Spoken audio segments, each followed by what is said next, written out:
Aryana Rollins. You're listening to the Manifesting Guide.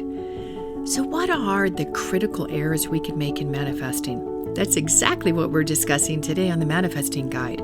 But just before we do that, if you're tired of pushing and forcing yourself to get things done, go get your Manifest Without Force or Frustration gift at highertrueself.com. It's completely free.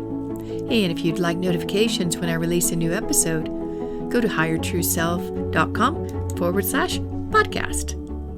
Podcast 51, 3 critical mistakes with manifesting. So I'm going to give you an overview, and then we're going to get into it. So number 1, visioning what you want is enough. Number 2, not recognizing when resistance comes in, when we are in sabotage or blocking what it is we want. And 3, not clearing the blocks that actually create resistance. This is Aryana Rollins with the Manifesting Guide. I'm so glad you're listening. So let's talk about visioning, because visioning is so important. And there's this often used quote by Einstein, how important imagination is versus knowledge.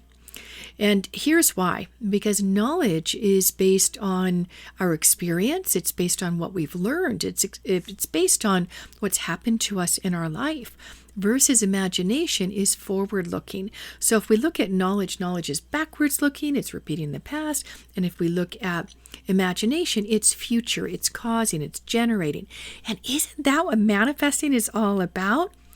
So if we think that visioning what we want is enough, you might think, well, that's imagination, right? If we're just in that, why is that not enough? Here's why. Because if we stay in imagination and we don't follow through on the changes that need to be made, then we are inadvertently kind of operating our life from the head up. So bear with me here. So if you see yourself and you're thinking, you got this great idea, right? And you're sending this energy out from your head. And it's like, oh, I could do this and that's what I want and blah, blah, blah. And then the next day you start to wonder, well, I don't know how to do that. How's that going to happen? And unless you have a way of transferring that energy, that enthusiasm, that optimism, that can-do vision, the storehouse of your unconscious mind, it's the doer. And 95% of what we get done in our life, what is created on the planet by humans, comes from the body. The head has the inspiration. Our conscious mind is like, oh, yes. But unless we transfer that energy, transfer that vision, that imaginary experience of what we want, then we don't have access to the doing, the powerful doing that resides in our body. So visioning is the first step, but the second step, the vital second step, is taking action. And most importantly, inspired action. And this is a little metaphor from someone I was listening to their podcast. And she describes it like this. You want to vacuum your house. So you go over, you plug the vacuum in the wall, and you vacuum your house. But if you are just trying to manifest from head alone, and you don't have a way to communicate to your body or to the unconscious mind what you want, it's like vacuuming your entire house without plugging it in. So you'll see the lines like you're working hard, you're doing this, you're doing that, but it's not coming from inspired action. So that's the power of manifesting from inspired action, which comes from communicating to your unconscious mind what you want to happen and even by when. So that's number 1. We think that visioning alone is enough.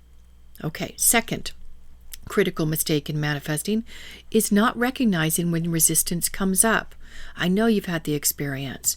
You wake up, you're feeling pretty good, you're hopeful about your day. Maybe you've got some clients you're seeing, or maybe you're doing a project in the house, whatever it is, you've got some clarity around what you want to use your time for.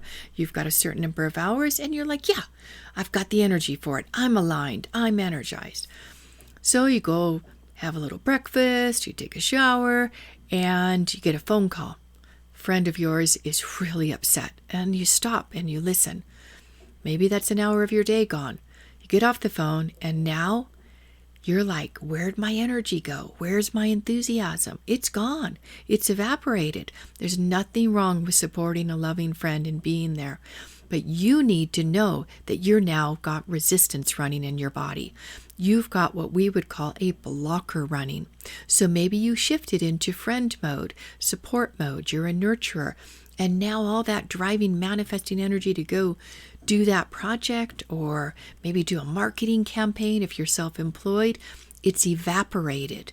How do you get back in alignment? That's all about recognizing when you're operating from a place of, maybe we could call it doubt, uncertainty, fear. Now you're thinking, well, I was just spending time with a friend. Why am I in doubt, uncertainty, or fear? Well, if you're sensitive at all, like I am, you could pick up that energy from your friend. And without knowing, it's activated your own doubt and uncertainty and fear. So now you've gone from being on fire with your project or working with the client, and now you're like, ooh, all your energy's dropped and drained. What do? Well, that second critical mistake with manifesting is not recognizing when resistance has been activated, when a blocker is running. Okay, so awareness is part of the cure. So noticing when your optimism and your can-do energy is evaporated. Notice when you're procrastinating. Notice when you're decide, well, I'm just going to watch a movie for a little while. Maybe I'll get my energy back. And then you never get back to that project. And it's been 3 hours binge watching on Netflix. We all do it. But do we recognize it? That's the key piece, is recognizing when resistance has hit.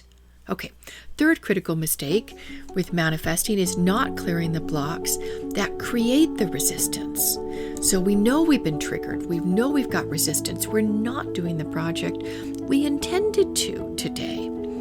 Instead, we spent time with a loved one, listening to them and helping them. Again, nothing wrong with that, but we need to shift gears. We now are in action mode. We're inspired. How do we get there? We clear the blocks. So think about this, that you've got a pattern, a habit, a way of being, that it's hard to shift gears, so to speak. Maybe you're really loving and present with family, your friends and children, and it's not so comfortable to be in that active, proactive marketing mode if you're self-employed. It takes some shifting gears, literally. Maybe put a different hat on, for example. Okay, so now you need to shift gears. What do? Clear the blocks. The resistance that has started to take you off your path, that you are now out of alignment with what you intended for your day. Now, it takes too much time for me to walk you through how to clear a blocker, but if you are interested, I would love to show you how to do that. We've got some wonderful home study programs. One of them is just about blocker clearing. That's all you're doing. It's called Breaking Through Barriers. I can put that link in the show notes. But mostly, I would like you to manage these 3, maybe not mistakes, but awareness. I'd like you to hold them in your consciousness right now. Is noticing when you're just in imagination mode and visioning. And that notice when you've been taken off track. And then once you're there, you're ready to clear the blocks. And that's when we can do some wonderful work together. So I am so glad we had this time together.